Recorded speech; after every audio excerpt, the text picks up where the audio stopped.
Bonsoir à tous, j'espère que vous allez tous bien. On présente notre vieux sage.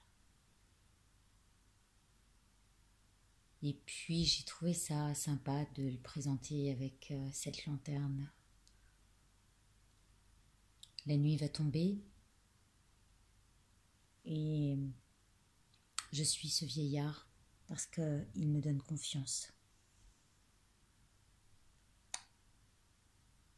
Il me paraît plein de sagesse et de magie. Il a une tendance à me faire penser à Merlin l'Enchanteur sur cette carte. Il est devant l'immensité de l'espace. Il y a un vide en dessous de lui et il est plein de souvenirs.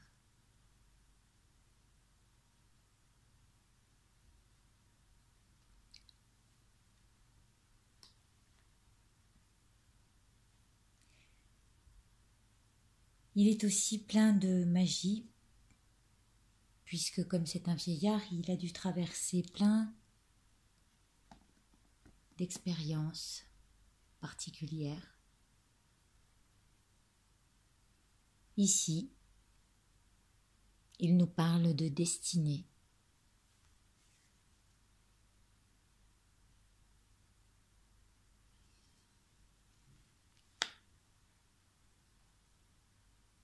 Cette lumière qui nous guide vers plus de sagesse, on la connaît peu à peu en marchant sur nos routes respectives. Alors ce vieux sage regarde devant lui, mais aussi c'est un peu vers le passé, il regarde à mon avis ses expériences et tout ce qu'il a parcouru, tout ce chemin qui l'a amené là où il est aujourd'hui.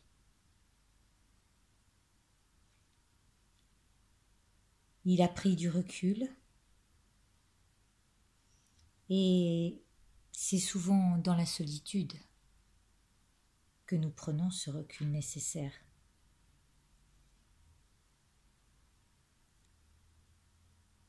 Parfois, il est utile de se mettre à sa place en retrait. Il peut représenter un personnage retraité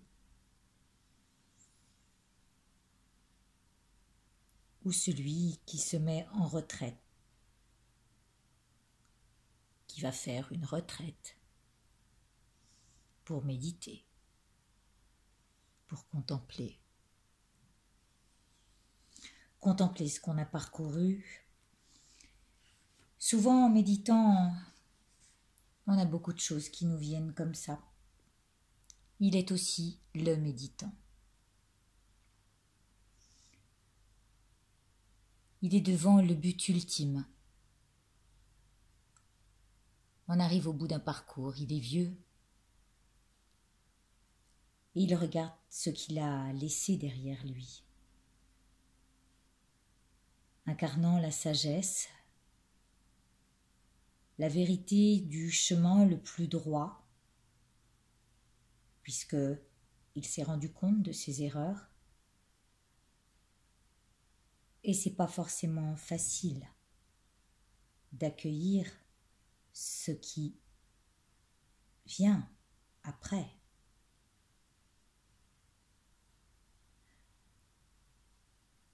Puisque la vieillesse parle aussi de souffrance et de ce qu'on a dû voir partir avant nous, ou quitter parfois avec beaucoup de tristesse et une inclinaison à tout ce qu'on a pu produire. Comme lui se plie ici, il courbe devant l'inévitable. Alors, si on revient en arrière, si ce retour est indispensable, c'est parce qu'il doit regarder ce qui l'a guidé jusqu'ici justement, qu'est-ce qui lui a servi d'expérience? Cherchant toujours et sans cesse la vérité éclairée par nos propres expériences. C'est là le recul nécessaire. Donc il revient en arrière, mais c'est aussi et surtout un retour à soi, dans l'immensité du silence de la nuit, qu'est la solitude. La nuit, on est souvent seul. Regardez toutes les cartes, toutes, sans exception à part celle-ci, qui est très lumineuse, j'aime beaucoup cette carte. Il n'a pratiquement rien, il a juste sa lanterne et son vieux bâton de pèlerin. Puisqu'il est en pèlerinage, sa vie est un pèlerinage.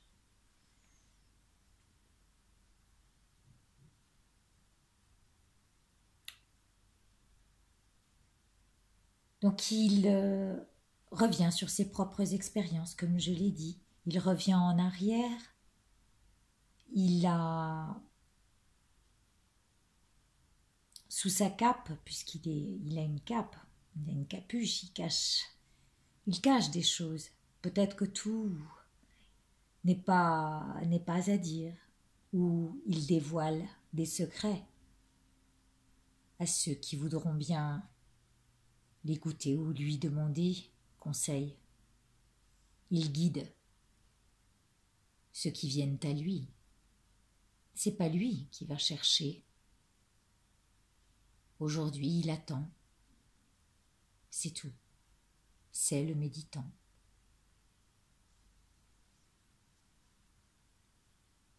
Si on cherche un petit peu ce qu'il cache sous sa cape, ce sont à la fois autant de trésors que de désillusions, de victoires que de déceptions.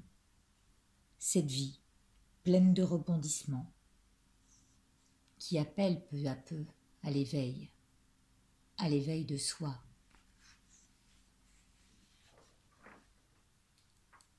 Un bâton et une lanterne comme seul outil essentiel à sa vie.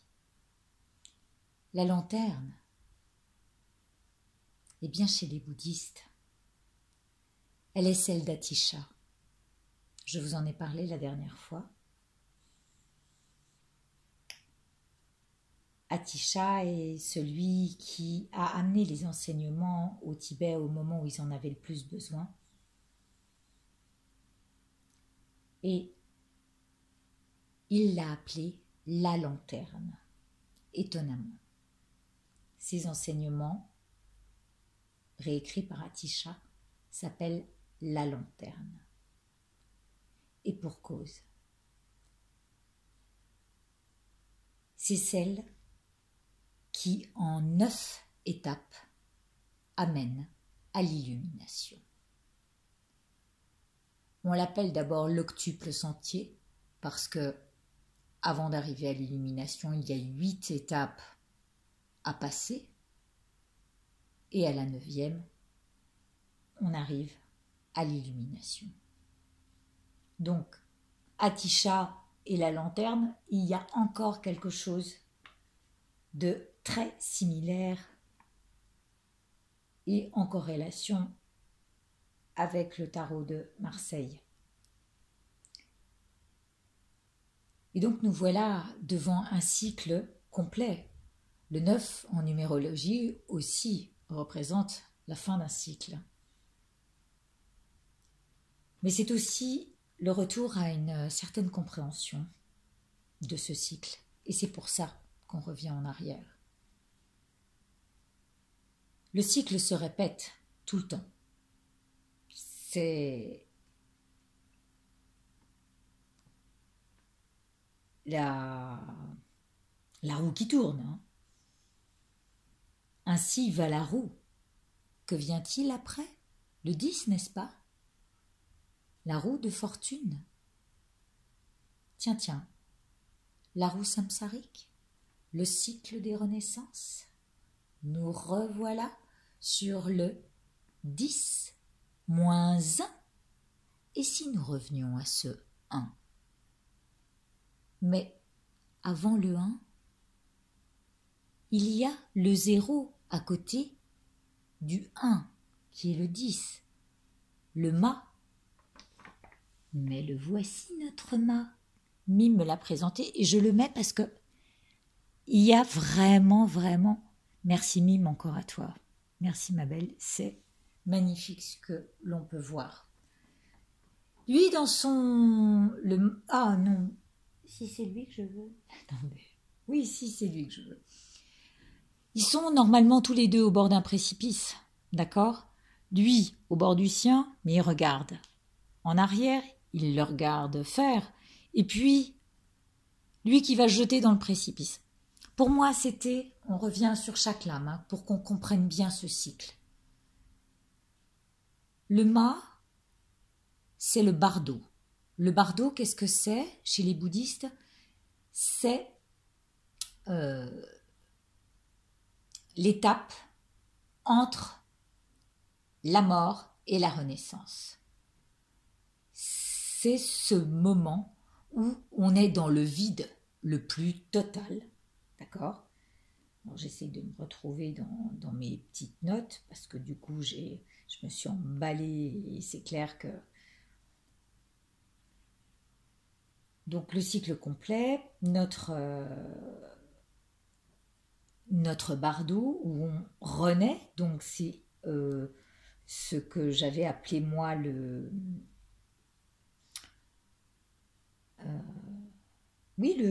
bardo.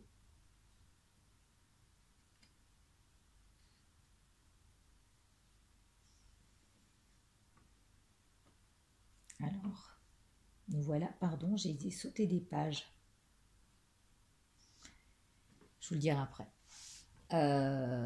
Et donc, lui, il a la lanterne avec sa main droite. La main droite, c'est la main solaire créatrice. Et lui, il est créateur de lumière. Donc, il nous montre la lumière. Lui, dans sa main droite, il a le bâton rouge de l'action, du sang. Donc, il est dans la vie, il rentre dans la vie et il est actif. Il a envie que ce bâton lui serve de... C'est lui le bâton là va être créateur, alors que là, il est réceptif. Et lui est dans le don, il est dans le don de ses connaissances, et lui va créer. Il va créer sa vie. Donc, j'espère que je suis claire, hein, mais en fait, j'ai perdu ma phrase. C'est pas grave, on va se...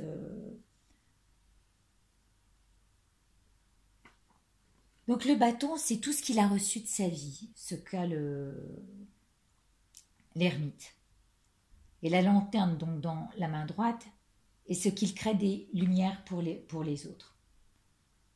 Donc, il nous invite à revoir le parcours, à revenir en arrière, pour voir l'évolution, redéfinir les étapes, repartir au point zéro, le mât, le saut dans le vide, l'incarnation, c'est ça, c'est le mot que je cherchais, merci. Et donc le bardo, l'état entre la vie et la mort.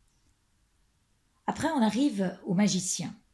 Le magicien, on a dit que c'est celui qui avait tous les outils en main et c'est ce qu'on appelle la précieuse vie humaine.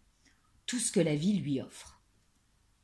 Le 2, la papesse, c'est l'intuition, mais aussi l'initiation à l'étude, apprendre peu à peu, et l'innocence, puisqu'on est encore à l'état passif de notre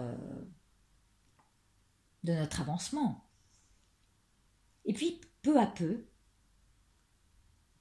l'impératrice, la mère protectrice, notre mère Gaïa, celle qui est dans le don inconditionnel, qui nous offre toutes ses richesses, mais aussi ses protections si on sait prendre soin d'elle. L'empereur était, pour moi, les enseignements. Les enseignements, qu'est-ce que c'est? C'est le plan, les 84 000 plans par rapport à nos émotions, tout ce qu'on va traverser. Et voilà ce que nous montre l'empereur, ce qu'il regarde. Il se sert des enseignements pour diriger le peuple. Et son peuple, notre peuple à nous, c'est d'abord diriger notre vie, savoir diriger notre vie. Et autant l'impératrice est dans le don de ce qu'elle apporte, autant l'empereur est dans ce qu'il reçoit, de ce qu'on lui transmet, de ce qu'on transmet, des enseignements, et donc est dans la réception. Ces deux lames qui sont à la fois l'impératrice et l'empereur sont ce qu'on appelle dans le bouddhisme la pratique Tonglen. Tonglen, c'est donner et recevoir. L'impératrice donne son condition et on reçoit de ce, l'empereur reçoit de ce qui a été transmis depuis des siècles et des siècles. Le pape, pour moi, c'était le Bouddha, ou Atisha qui arrive avec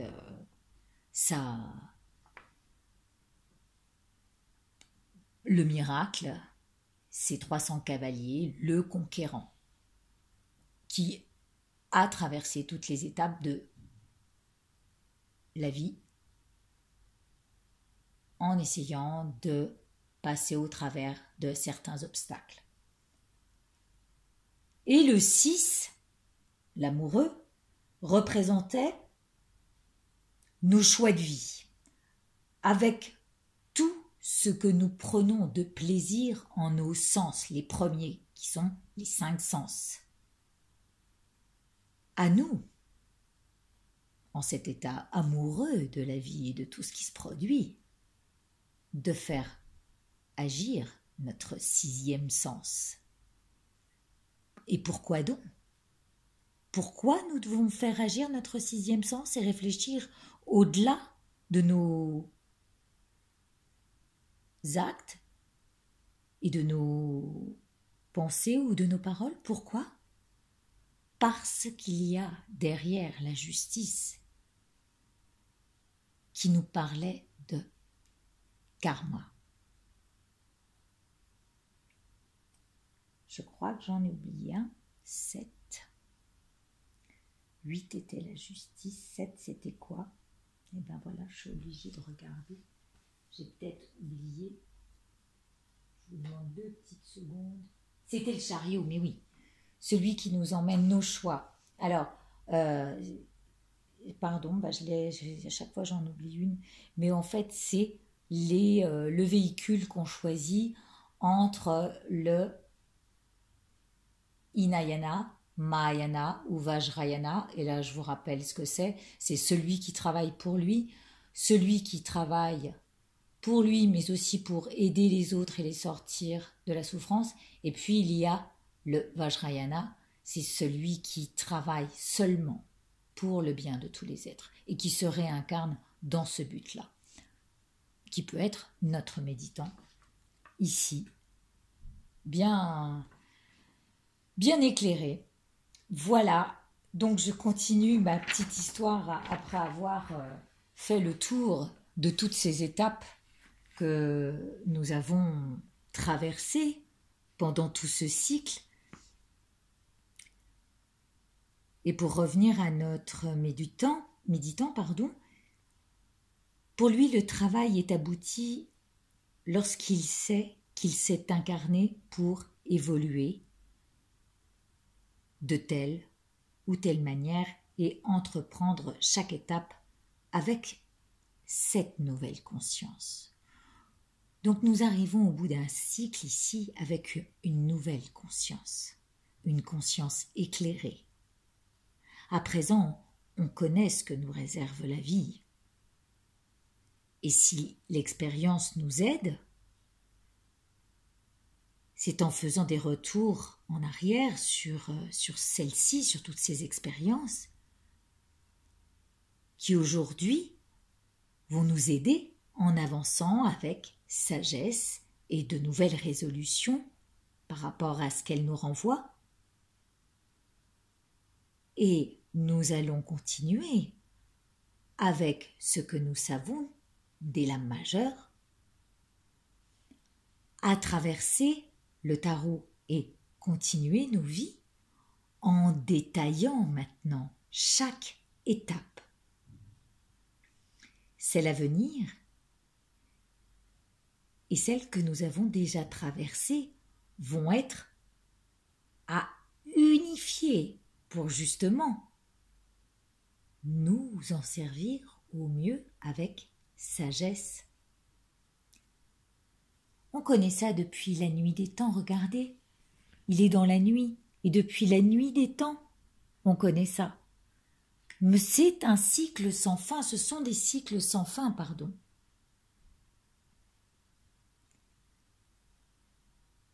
Notre guide en numérologie, c'est le 9, on est d'accord. Il voyage et il guide les troupes. Les cycles sont en lui, en ce 9. Et donc, la roue tourne. Alors restons en éveil. Voilà ce qu'est la 9e étape.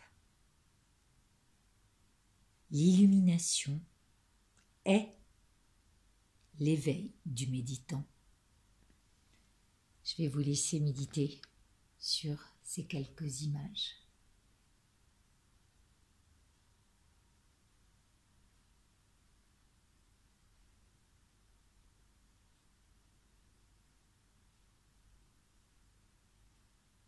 Voilà, nous nous retrouvons pour un nouveau cycle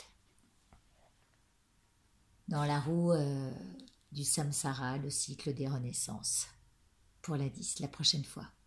Bien à tous, passez une très bonne nuit. Éclairée.